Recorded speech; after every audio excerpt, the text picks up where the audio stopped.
you like a helmet just like this, go over to greengrind.com and shop some of your favorite mini and life-size replica helmets. They have, you can add, of course, the visor, the chin strap, different helmet types as well. On the website, they have NCAA teams, they have all the NFL teams. You can go in there and shop some of your favorite sports football teams and get a helmet replica just like this. So go over there, use my promo code PITSYN at checkout as well, PITSYN, get yourself a discount at checkout. So go over there and shop now. Hello my viewers, welcome back to the channel. And by the video title, you know what this video is about. Today we're discussing some stuff, of course, about the Steelers OTAs day 2. So we're gonna break down some things we've seen and some things we've been hearing, of course, about different reports and stuff. You know, they do a lot of interviews out there to some of the players, asking them questions after the practices and seeing different practices. Of course, this today, seeing, of course, Cam Hayward, you know, the veteran Cam Hayward go out there. He was there yesterday too as well, but seeing him today go out there, he just showing you that he's still elite level guy, even at this age too, like getting a little older and stuff. In a sense, kind of he basically, I don't know how many years he have left. Maybe 1 year left after this, maybe 2 years after this, or maybe a total 3 years or something. I don't know exactly how many years he have left, but Cam Hayward is putting it all out there. We see him go out there training, looking very good. We see him even take some handoffs as well. I guess they're working on some short yardage stuff. Maybe possibly use Cam Hayward on 4th and 1. You never know what can happen. So we'll see exactly what happens, of course, with that and stuff. But it's good to see a veteran out there. And like I said before, it's always good to see like when you had the veterans, because like we've seen when the Buccaneers had Tom Brady. Tom Brady went to everything. He went to everything out there and inspired a lot of the guys to be there and stuff. So when the young guys looking up and seeing a veteran like Cam Hayward, let's say, oh my God, Cam Hayward, he's out there working hard. Like he's playing for his job or something like that. And you see a guy who's like that, a multiple-time All-Pro, multiple-time Pro Bowler, a guy who is solidified, maybe probably a future Hall of Famer as well. And you looking at a guy like that doing all that, then you probably would be motivated as well too as a rookie or as a young player coming in or something like that, or as a guy who maybe signed a 1 year deal or something like that, trying to prove himself or something. So that kind of motivates the team and motivates the guys. So I love Cam Hayward being out there and showing the intensity and going out there and showing why he's a true leader of the Steelers. Also, of course, seeing, of course, Kaleb Johnson. Kaleb Johnson was out there. And he looked pretty good too. He looked good yesterday as well. He just looks so ferocious out there. He plays with an extra edge to him, very aggressive as well. That stiff form will be crazy. I think he's gonna be a nice running back for us. I know you say he modeled his game, his play style behind Derrick Henry and Dalvin Cook, and that's some good names like that to have in the modern era. Of course, Derrick Henry, Dalvin Cook had his own surge of stuff with the Vikings. You know, the injuries kind of caught up to him, but Derrick Henry is still running at large like that, knowing how to maintain himself, stay healthy, and the power back scheme is going out there and being a fighter. We've seen Kaleb Johnson doing some catching drills a little bit too as well. Some catching drills. You know, they're trying to work on his hands a little bit more. He want to be utilized a lot more with that aspect too. I know last year he only caught. I think last year he caught what?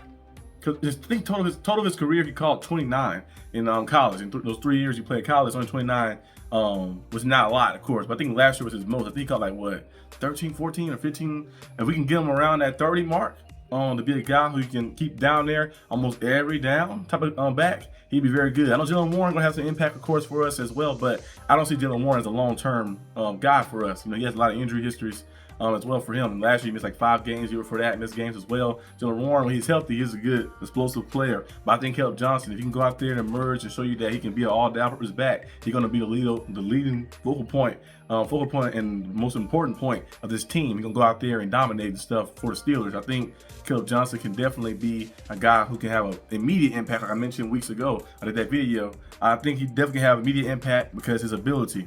You know, the Steelers always do a good job too with those power backs as well. I think Arthur Smith's scheme with having the 2 tight ends out there, 12 personnel, and maybe having 3 tight ends out there at times as well. I think that scheme's going to help out a lot, especially if you implement a lot of the lead blockers as well too. He might start swinging the guards out. Swinging the tackles out to do different things, or doing different stuff, swinging the guards maybe too as well if you want to. Just doing different things to kind of mix it up. If you start doing that, we're able to run the ball effectively with the way the defense we have and the way they play at an consistent basis of getting turnovers. Like last year, they was top. It was second or third in turnovers, and you know, getting sacks, making plays and stuff. If we can play like that, we can definitely see ourselves winning a lot of games, being able to run the football and being able to stop the run and being able to get after the quarterback over and over. So Kaleb Johnson can have a big time impact to his team if he can go out there and emerge and beat it back.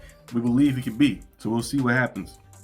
Also, of course, Broderick Jones. Broderick Jones is back at left tackle. You know, we seen him yesterday play, of course, too, but this is, I think, officially back playing left tackle in the left tackle spot, finally playing the original position he was drafted at. The Steelers do have a problem with that. Like I mentioned, they always value, the versatility sometimes, like in a sense. It's like a guy say he can be a running back and a receiver, but he's primarily a receiver, but he can do running back stuff. They'll put him in a running back role right now to let him go out there and get some shine. The receivers might be taking up a little bit, but they'll keep him in that role. That's kind of what they did to Broderick Jones. They put him on the right side because he's versatile to play the other side too as well, at a solid level. They put him on that side because of the injuries. They're trying to keep everything in flow. They had Dan Moore on the other side, left side playing and stuff because Dan Moore couldn't really switch to the other side. So they had Broderick Jones playing the right side most of the entire season. It was last year and the year before that, and his rookie season too as well. So like they never really give him an opportunity to like play his original position what he was specialized in. Because sometimes guys just play better on the other side. Leonard T.J. Watt started off on the right side.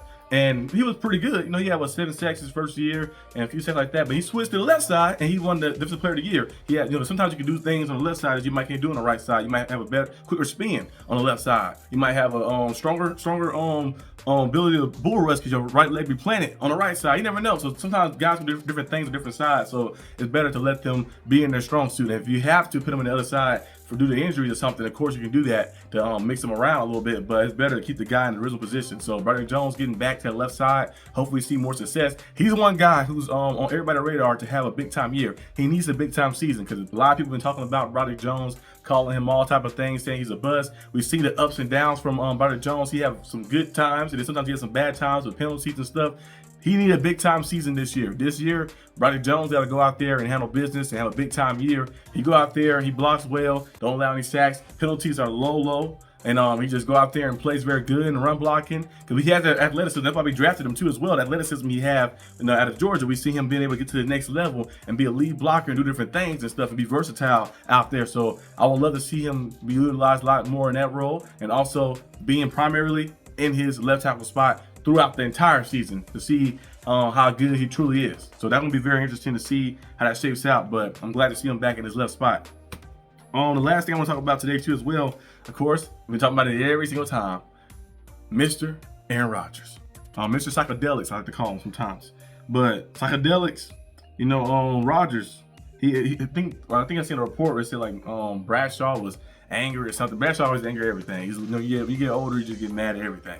Bradshaw says the Steelers are a joke waiting for Aaron Rodgers to come there to help them. I thought the Steelers did make a mistake in like putting everything into Aaron Rodgers. I feel like you want a veteran quarterback. You could have got you a Geno Smith or something. He was available. Now he's on the Raiders now. You could have got you a Geno Smith or somebody else. I feel like guys who could have gave you, okay, you've been confident, like, okay, I can trust this guy to go out there and help us. We could have got you a Geno Smith. Shit, even Matthew Stafford would have been better than a Rodgers right now. But we have to wait and see, of course, what the Steelers do. Over the course of time, they're gonna go out there and see if Rodgers come back. I seen that's why I don't watch a lot of the sports stuff. I think I seen that show they have Emmanuel Acho or Acho, what his name is, Emmanuel Acho and Joy Taylor and what's the receiver for the Packers? James Jones, receiver for the Packers, used to be pretty good. But they have like all them on there as well. I think she got mad about something that Aaron Rodgers didn't show up to OTAs. I'm like, Aaron Rodgers is not signed yet. He's not signed. He's not obligated to show up at OTAs. He's not signed yet. Now it'd be different if he was signed and he didn't show up. He'd be like, you're a new team. You need to go out there and get familiar with everybody. But hey, he's not signed yet, so he don't have to show up for anything. He's not obligated to any contract or any ties or anything. So I didn't understand that argument, but the sports talk shows that do something. But Rodgers, we'll see if he's here or not. If he's committed to playing football or not, we'll see what happens. But I like Mason Rudolph. And I like Will Howard. Those guys are playing pretty good, looking pretty good out there at OTAs. I know there's OTAs, but I'm liking the way they're looking out there and the confidence too. Mason Rudolph said he's not listening to any of the outside noise. He just focuses on what's here. And the Steelers going out there and preparing to get themselves back to being that level they want to get to as well. Because who to say Mason Rudolph can go out there and put up 4,000 passing yards, 27 passing touchdowns, and maybe like 10 interceptions or something like that. Go out there and put up a nice season where Mason Rudolph, like people are like, oh my God, Mason Rudolph, like comeback player of the year type guy. Go out there and just play well and dominate out there. Who to say that he can't do that? We've seen different guys do that before. Baker Mayfield, when he left the Browns, people thought he was done after he went to the Carolina Panthers, and then he went to the Rams, had that one good game as well. And people were like, okay, Baker Mayfield, we'll see what he does. He got the Buccaneers, and he's playing very good the past 2 years. Same thing for Sam Darnold. Sam Darnold went from the Vikings. Then he got to the Panthers. Didn't look too good at the Panthers or the Vikings. Then he got to the 49ers. And the 49ers, he played, he was, he played here and there when Brock Purdy or those guys got banged up a little bit. He played a little bit. But then he had opportunity to play with the Vikings. They went out there and showcased everything, and went out there and played real good. And I with the Seahawks now and got paid some big time money and they got some weapons around him. We're gonna see how he looks now. So who to say? Who like not say like that? Mason Rudolph can go out there and have a season like that. You never know what can happen. Sometimes it just take guys and take chances, take opportunities for guys to get opportunities and chances out there to be able to go out there and excel at the highest level, especially when you put them in the right position. Mason Rudolph last time here with the Steelers went 3-0. 3-0 and beating 3 playoff teams. Well, 2 playoff teams and 1 team with a winning record. Beat the Bengals in that game the Steelers needed. The Steelers coming off of a 3-game losing streak. Remember we started off 7-4. Kenny Pickett went down. We lost to the Cardinals. We lost to the Patriots. And we lost to the Colts. Got blown out by the Colts. Mason Rudolph came in when the Steelers were 7-7. Went out there and beat the Bengals on Christmas Eve. Blew them out. Put like 38 points or something like that. Blew them out in that game.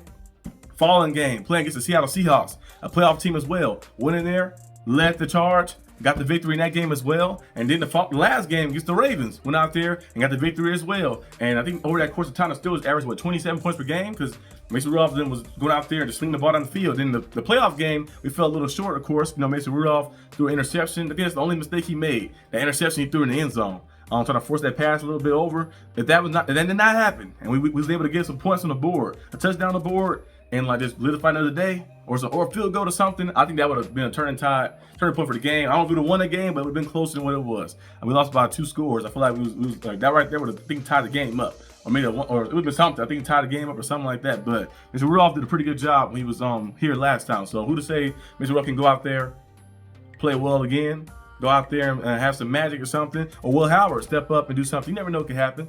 We're gonna see and wait for things to happen. A lot of the fans are expecting, of course, the negativity, expecting bad things to happen, of course. But you know me, I'm still a fan. I want us to go out there and win. Of course, I'm gonna look from a realistic perspective, like, right now we might not be graded as the highest team. I think if you're rating us from all 32 teams, we probably around 15, 16, 17, around that range, like kind of in the middle of the pack type team. But you never know. Sometimes it just takes a little bit to get you over the edge to get you to that level again. So we'll see what the Steelers do, and how they handle things in this off season with the training camp stuff, the OTAs and training camp, and all the things that goes on. But that's all I have to say this video. Hope you guys enjoyed this video. If you did, like, subscribe for more content, and I'll see you guys most likely tomorrow for another update on OTAs, unless something crazy happen, a signing or anything happen. I do want to make a video about the position stuff. I'm start doing that as well. Position groups. I'm gonna start making a video grading each position, grading the receivers, O-line, the DBs, everything. So I'm gonna start grading the positions and see like where we kind of standing at a little bit. And then like I do my annual stuff, the